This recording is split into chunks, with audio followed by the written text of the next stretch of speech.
The school is the first formal instance where children show their potential and also their difficulties. The development of these potentialities and the way of evolution of the difficulties will depend to an important extent on what the school as a whole is capable to offer. But what happens when these difficulties go behind the school's capacities or expectations? What happens when children with attention deficit hyperactivity disorder are in between the classroom? First of all, let's make clear what attention deficit hyperactivity disorder is. It is called syndrome because in this problem, a set of symptoms come together, among which with most characteristic are lack of attention, concentrating, impulsivity, and, in some cases, associated with constant hyperactivity. It is common to hear teachers who have restless children in their classroom referring that these children interrupt the development of the activities, and the most common reasons are that they are bothering their classmate, or perhaps they are suffering from a crisis in the middle of the class, and same do not accomplish the expected learning. An investigation of the superintendencies of school education indicates that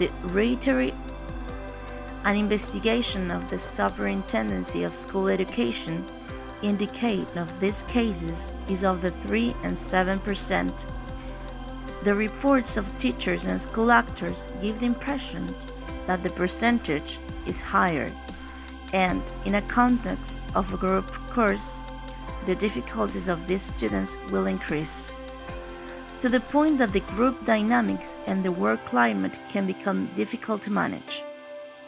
This, in turn, will have an impact on the teaching and learning process and on the climate that it generates for the whole of the educational community. That is to say, many of the behaviors that the educational center expects from its students are those that, in general, children with ADHD are slow to develop. Due to this, another couple of questions shows. Through this documentary, we are going to address all the different questions related to the issues teachers face toward children with ADHD. Also, the possible solutions school found. On our way investigating these cases, we found a school that has been able to overcome this problem. This school has developed an effective method to cope with these disorders and make them imperceptible. Because of this, we decided to speak with one of the teachers of this school and from her experience to know this revolutionary initiative. Since the school has been using the right method and techniques with students with ADHD, has a crisis showed it again? Well, as some people know, children who are diagnosed from ADHD use different types of medication, so they can present different reactions to different kinds of stimulus. I don't know if you have heard about that child who went out of control and were harmed by the police officers. Well, we used to have similar problems. I mean, very similar. Because sometimes teachers were afraid about what could happen inside a class. And I understand that because I passed through that. Now, since these techniques were implemented in our scholar community, you can notice the difference. I mean, students are more focused on their content, they participate, and they express themselves in a peaceful way, which is absolutely great. We use the trampoline method, which is very useful because they set free their energy before starting the class. Of course, they can feel kind of tired, but motivated. And In my opinion, I absolutely recommend it. How used to be this crisis from students with ADHD? I remember they used to be really important. Sometimes children with ADHD used to break some windows, tables, chairs, among other things. And that used to scare to their classmates because they didn't know what was happening to them. And we had to calm them and keep them away from them just in case. How did you learn to deal with these students with ADHD? Well, when I arrived to this school, they told me that they work with students with different syndromes. I didn't care about that because I love children. I'm a teacher. So they offered me a course with all the presentations and animations for this disease.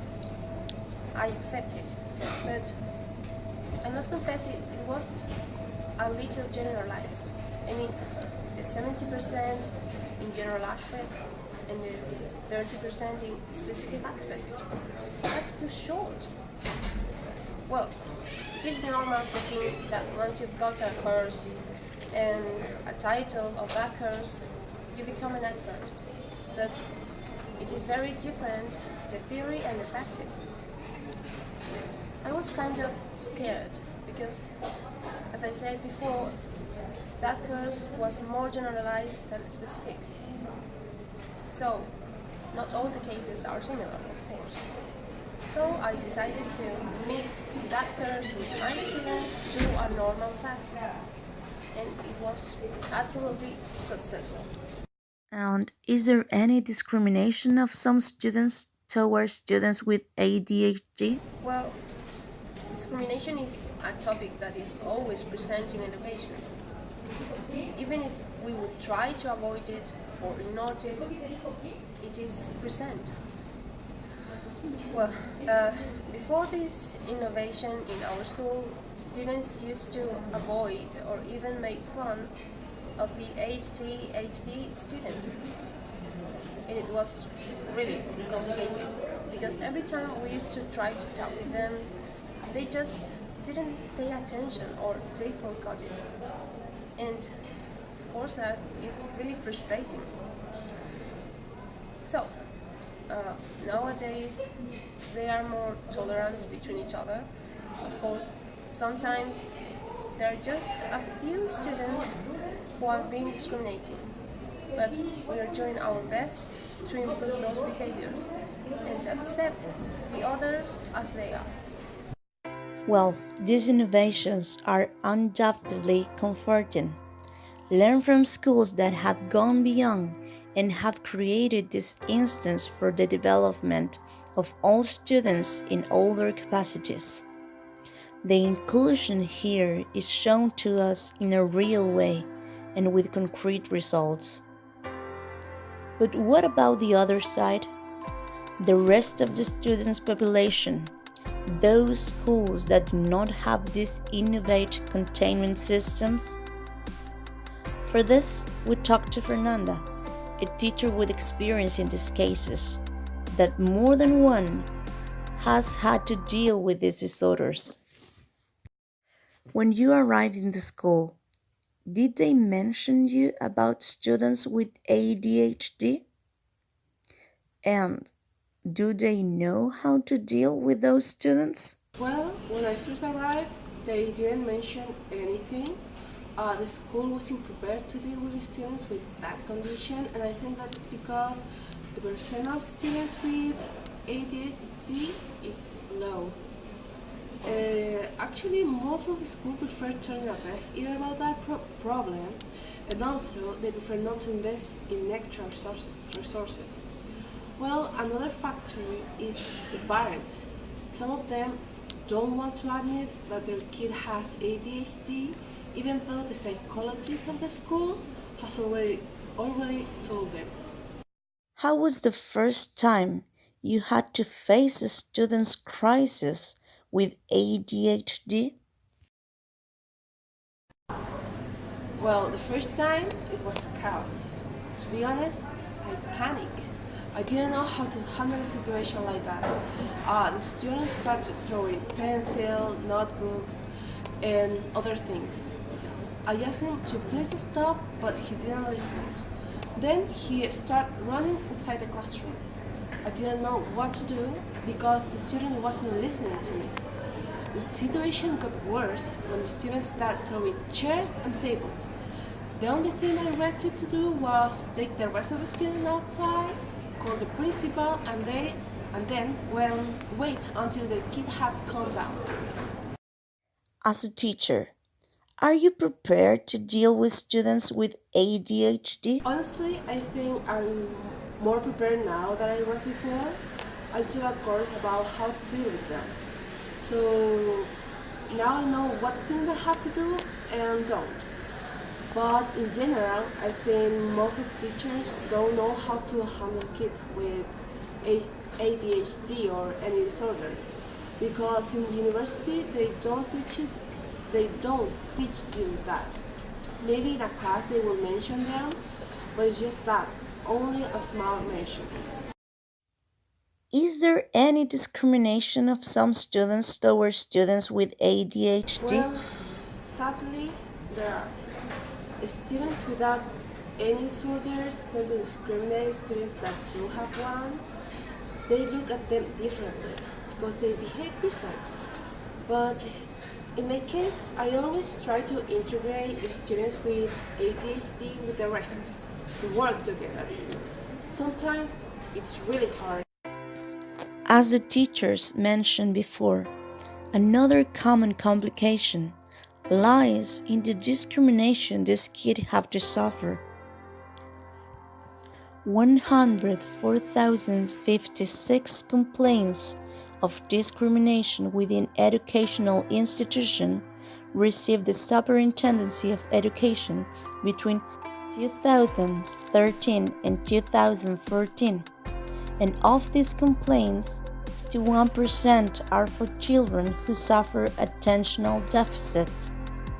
The Superintendent of Education, Alexis Ramirez, said that these figures have to call our attention to how the system and educational projects are adapting or not to the characteristics and needs of our children. We lack enough to advance in this matter. We could see the differences between two sides. The side from a teacher whose school is well prepared and the side from a teacher whose isn't. Both of them had to face a lot of situations, and it makes us wonder, why aren't teachers well prepared for situations like that? Every day, more and more kids with ADHD are appearing. They need to learn in a good ambient with teachers and classmates that make them feel comfortable. Because cases like this of children throwing tables and causing disorders will continue to happen. What matters here is to be prepared and show the teachers that we support them. And above all, the schools must be present in this process and back up teachers in their teaching role. Before ending, we need to make an important question. Is educational community prepared to work with these difficulties and generate opportunities for all their students? The reflection on these questions aim us to understand the learning barriers experienced by children with attention deficit with or without hyperactivity, not only from their individual difficulties, but also from those that are related with the school context.